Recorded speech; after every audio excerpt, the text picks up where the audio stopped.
Mr. Deputy Chairman, Sir, I extend to this resolution my wholehearted support, though I wish he had extended its scope by incorporating within it two more services, but then I cannot deal with that subject now. You have assured me that the matter will be taken up on a subsequent occasion.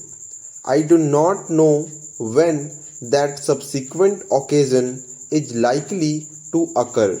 Para. Sir, I am grateful to the Home Minister for some kind words he has said about me in regard to my interest in this subject.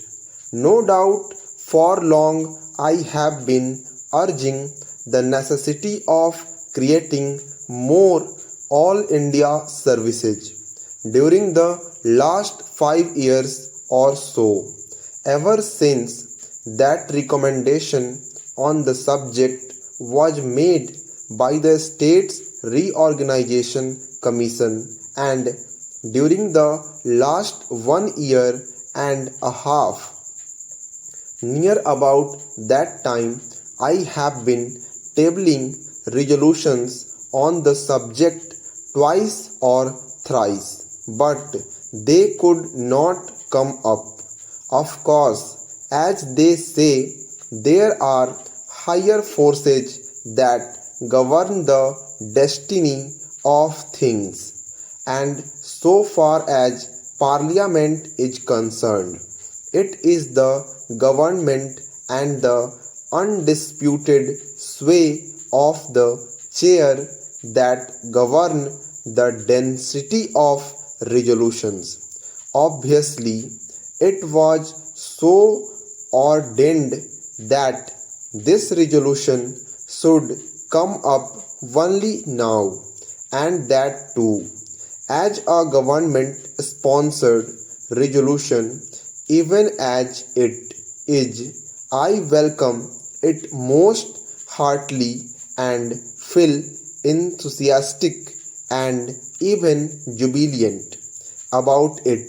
Sir, I sincerely congratulate the Honorable Home Minister for the tact, the firmness, the strength, and the determination which he has shown in overcoming all the delays and difficulties which I am sure were there in his way. The opposition and unwillingness of the states were there initially. I know, and I also know, sir, that about a year ago, when I tabled a question on this subject, the then Home Minister told us that the government would be only too glad to have more All India services, but then the handicap in their way was that the states were not agreeable to it. Subsequent to that, sir, about the middle of this year, I wrote to all the chief ministers requesting them to let me know their views on this subject, and I was a little unhappy to find that no chief minister replied to me, saying that he was agreeable to it. One or two of them especially said that they were against it. Para.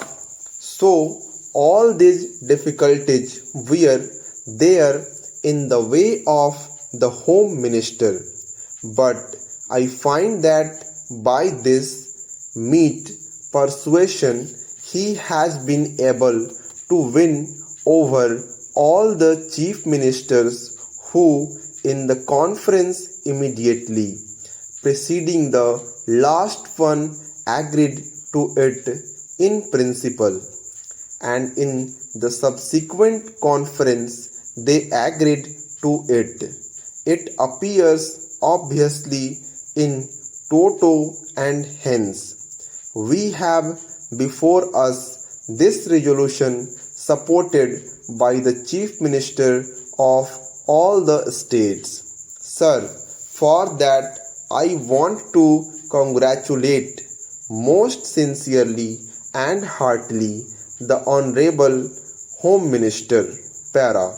Now, sir, so far as the merits of this resolution are concerned, I do not think it is necessary for me to elaborate on them, because during the last 4 years or so, ever since the publication of the report of the States Reorganization Commission, many eminent men all over the country, eminent administrators and persons who had experience of administration, including the retired comptroller and auditor general, were of the opinion that more all India services should be created.